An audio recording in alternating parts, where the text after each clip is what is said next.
Advocate Bhudev Mahanadi का अभिवादन स्वीकार कीजिए। बहुत उमंग का साथ, आनंद का साथ, खुशी का साथ भारत जब स्वाधीन हो गया था, भारत झूम उठा था। भारत का पहला प्रधानमंत्री पंडित जवाहरलाल नेहरू जी जब लाल किला पर तिरंगा पताका को फहराते हैं, फ्लैगस्टिंग होता है, खुशी से भारत झूम उठा था। भारत ये सोच रहा था, आज से भारत आजाद हो गया। आजाद भारत में भारतीयों को इक्वालिटी, लिबर्टी, फटर्निटी मिलेगा। उसके साथ साथ भारत में रहने वाले लोगों का जिंदगी खुशहाली से भर जाएगा। कभी हम लोगों ने ये नहीं सोचे थे, भारत में ये भी दिन आएगा जिन लोगों को हम हुक्मरान बना के भेजते हैं, वो उनका असफलता को छुपाने के लिए क्या क्या कदम उठाते हैं। साथियों, पंडित जवाहरलाल नेहरू जी, इंदिरा गांधी जी, चरण सिंह जी, वीपी सिंह जी, देवगौड़ा जी, राजीव गांधी जी, मनमोहन सिंह जी और वर्तमान के समय में नरेंद्र मोदी जी भारत का प्रधानमंत्री बनते हैं। माननीय नरेंद्र मोदी जी 26 मई 2014 में, और जितने भी प्राइम मिनिस्टर भारत का बने हैं, इन लोगों ने कितने पैसा खर्चा करते थे उनका काम को दिखाने के लिए। जब हम कंपेयर करेंगे और जानने के लिए कोशिश करेंगे तो 2014 से 2022 का डाटा, उनसे पहले एडवर्टाइजमेंट हुआ करता था, उनसे पहले भी खर्चा हुआ करता था, लेकिन अपना असफलता को छुपाने के लिए educative, legislative, judiciary, press media को ज्यादा दुरुपयोग किया नहीं जाता था, उतना एविडेंस नहीं मिलता। इंदिरा गांधी जी का शासन का पीरियड में सत्ता का लोभ का कारण इंदिरा गांधी जी ने भारतवर्ष में नेशनल इमरजेंसी डिक्लेयर कर दी थी, और उसका साथ साथ इन्होंने गवर्नमेंट मिशनरी को दुरुपयोग की थी, वो कुछ एविडेंस मिलता है। खैर छोड़िए, आप चले जाइए 2014 25 अप्रैल, 25 अप्रैल 2014 में हमारा भारत का प्रधानमंत्री नरेंद्र दामोदर मोदी जी नॉमिनेशन भरने के लिए बनारस जाते हैं। बनारस में उनका भाषण क्या होता है, मुझे यहाँ कोई नहीं भेजा और मुझे यहाँ कोई नहीं लाया, मुझे तो मां गंगा ने बुलाया है। ये लैंग्वेज, ये बात सबका दिल पर छू गया था। 26 मई 2014, ठीक एक महीने के बाद भारत का प्रधानमंत्री पद पर शपथ लेते ही नरेंद्र दामोदर मोदी जी। जुलाई 2014 भारतवर्ष में नमामि गंगा का प्रोजेक्ट होता है। गंगा को साफ सुथरा करने के लिए, गंगा को क्लीन करने के लिए भारत का प्रधानमंत्री जी एक योजना पास करते हैं, इनको कहते हैं नमामि गंगा प्रोजेक्ट।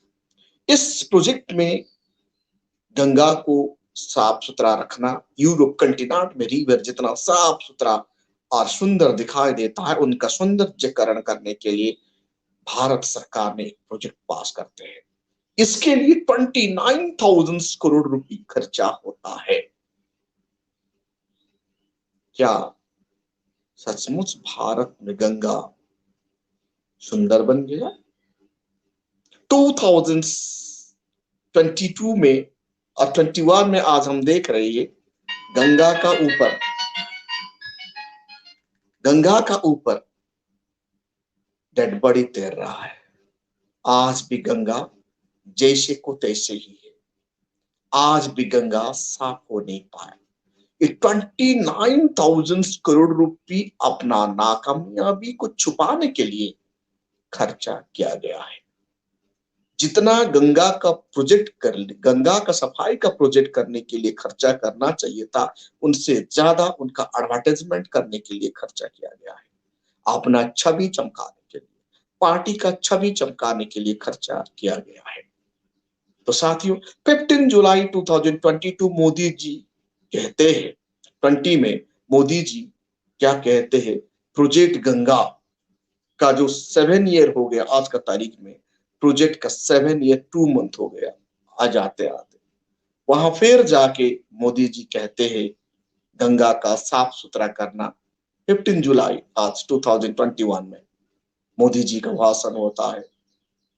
7 ईयर 2 महीना के बाद गंगा का साफ सुथरा, गंगा का सफाईकरण, गंगा का किनारे में सौंदर्यकरण ना, डिफरेंट डिफरेंट बात को उनका भाषण में रखते हैं। जब हम चले जाते हैं 26 जुलाई 2014 नमामि गंगा प्रोजेक्ट को देखते हैं, ये प्रोजेक्ट जैसे का तैसा ही है। 7 साल के बाद हम देख रहे हैं गंगा आज भी परिवर्तन नहीं हुआ। भारत सरकार ने 2234 योजना कर डाले।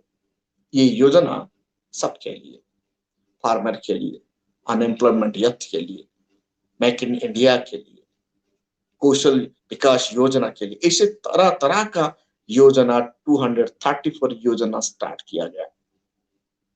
और उनके लिए, योजना के लिए, एक एक योजना के लिए 7-7 करोड़ रुपया खर्चा किया गया प्रोपेगेंडा के लिए, सिर्फ प्रोपेगेंडा। तो 234 योजना में एक योजना को सफलता बनाने के लिए, एक योजना को चारों तरफ प्रचार प्रसार करने के लिए कितना पैसा खर्चा किया जाता है?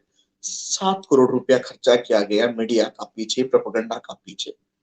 ऐसे इतना प्रोपेगेंडा के लिए इतना पैसा खर्चा किया गया, लगभग 7,988 करोड़ खर्चा किया गया प्रोजेक्ट को एडवर्टाइजमेंट करके दिखाने के लिए।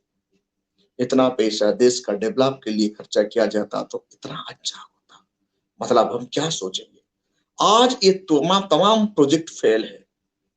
234 प्रोजेक्ट में से मैक्सिमम प्रोजेक्ट 70% प्रोजेक्ट फेल है। ओनली 32 प्रोजेक्ट ही कंप्लीट हुआ है और 100 प्रोजेक्ट अनकंप्लीटेड है।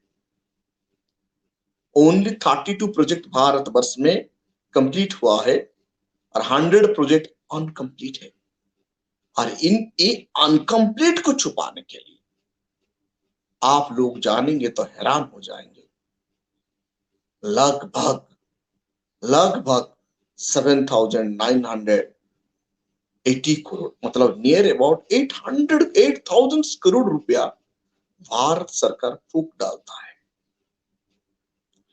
नमामि गंगा प्रोजेक्ट 2014 में जितना बजट था, 2014 से 2015 आते आते आधा हो गया और 2021 आते आते फिर कम हो गया और वो गंगा जैसे ही तैसे रह गया। आज भी गंगा बिल्कुल साफ सुथरा नहीं हुआ। ऐसे तमाम प्रोजेक्ट भारतवर्ष में लाया गया। वो प्रोजेक्ट को ज्यादा चमकाने के लिए, दिखाने के लिए, सिर्फ भारत का रेवेन्यू से, बाहर लोगों का टैक्स का पैसा को मनगिनत उनका मनमाने खर्चा किया गया, जो ये देश का इकोनॉमिक के लिए सबसे बड़ा बोझ बन गया। एडवर्टाइजमेंट करो, पार्टी को चमकाओ, प्रधानमंत्री जी का छवि को चमकाओ और ये देश का इकोनॉमिक को बर्बाद किया गया। ऐसे ही आप लोग देखेंगे प्रचार प्रसार के लिए हर दिन 15 करोड़ खर्चा हुआ करता था। आज का तारीख में प्रचार प्रसार के लिए 60 से 70 करोड़ रुपया हर साल खर्चा हो रहा है एडवर्टाइजमेंट सिर्फ के लिए। मतलब उनका असफलता को छुपाने के लिए इतना प्रोपेगेंडा करना क्या जरूरत है?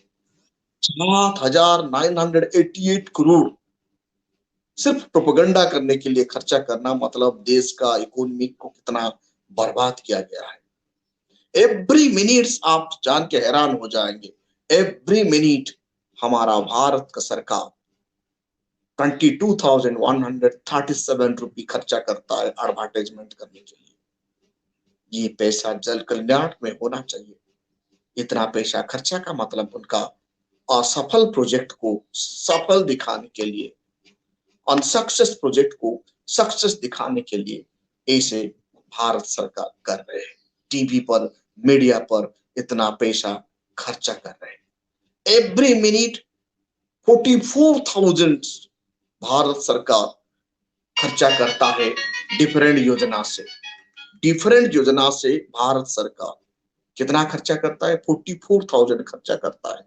ऐसे 16,500 करोड़ भारत का डिफरेंट योजना में खर्चा कर रहा है भारत का डिफरेंट मिनिस्ट्री। 16,500 मतलब 16,500 करोड़ मामूली रकम नहीं है। 16,500 करोड़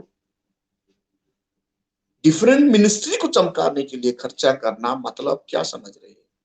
देश का इकोनॉमी को बर्बाद कर देना। भारत में लोगों का टैक्स को सही से इस्तेमाल ना करके अपना पार्टी का प्रोपेगेंडा, आपका मिनिस्ट्री का प्रोपेगेंडा करके मीडिया वाले को इकोनॉमिकली मालामाल कर देना और देश का जीडीपी को माइनस कर देना, गरीब बना देना, इनको हम क्या समझेंगे? यही तो मन में आता है कि अपना असफलता को छुपाने के लिए देश का पैसा को पानी की तरह कैसे बहाया जा रहा है, खर्चा किया जा रहा है। इलेक्शन प्रोपेगेंडा के लिए हर मिनट 4,231 रुपये खर्चा करता है भारत का प्रधानमंत्री। हमारा भारत का प्रधानमंत्री हर मिनट 4,231 रुपये खर्चा करते हैं इलेक्शन प्रोपेगेंडा के लिए, क्योंकि ये सरकार दिन रात इलेक्शन का प्लान एंड प्रोग्राम में ही टाइम बर्बाद कर रहा है। जब एक मिनट में 4,231 रुपये देश का पैसा खर्चा होता है, अब सोचिए देश का इकोनॉमिक कंडीशन रसातल में नहीं जाएगा तो कहां जाएगा? 439 करोड़ रुपये खर्चा होता है हमारा भारत का प्राइम मिनिस्टर को प्रोटेक्शन देने के लिए। भारत का प्राइम मिनिस्टर को प्रोटेक्शन करने के लिए इतना पैसा खर्च करना मतलब देश के लिए कितना डिफिकल्ट है। आज का तारीख में आप देखेंगे हमारा पर कैपिटल इनकम ओनली 273 रुपये है। हर महीना, हर दिन एक एक एक व्यक्ति का इनकम 273 रुपये दिखा रहा है और देश का इकोनॉमी कितना डाउन हो चुका है। आप ये सब जानेंगे तो हैरान लगता है, ये डर भी लगता है। क्या ये भारत का इकोनॉमिक सुधरे? कौन सा ऐसा मसीहा आएगा जो भारत का इकोनॉमिक को कंट्रोल करेगा और भारत का डूबते हुए इकोनॉमिक को बचाएगा? ये भारत का लोगों को सोचने की बात है, क्योंकि भारत का इकोनॉमिक बहुत डाउन हो चुका है। भारत का जीडीपी बहुत डाउन हो चुका है। नेशनल लेवल और इंटरनेशनल लेवल में भारत का रुपये पूरा डाउन हो चुका है। इसीलिए भारत के लिए टेंशन का समय है और भारत का बुद्धिजीवी, भारत का सिटीजन इसके बारे में चिंतन मंथन करना है और अच्छा गवर्नमेंट को चुन के देश को बचाना है। नहीं तो आने वाला कल देश का इकोनॉमिक बंटाधार होते रहेगा। ऐसे ही गवर्नमेंट अपना मनमानी करके अपना नाकामी छुपाने के लिए पैसा को पानी की तरह खर्चा करते रहेंगे। गरीबी जनता गरीब होते रहेगा और देश में ज्यादा बीपीएल कैटेगरी का संख्या बढ़ते जाएगा और देश का इकोनॉमिक रसातल में चला जाएगा। साथियों, ये वीडियो को अच्छा लगा तो ज्यादा से ज्यादा कमेंट कीजिए, शेयर कीजिए। Thank you.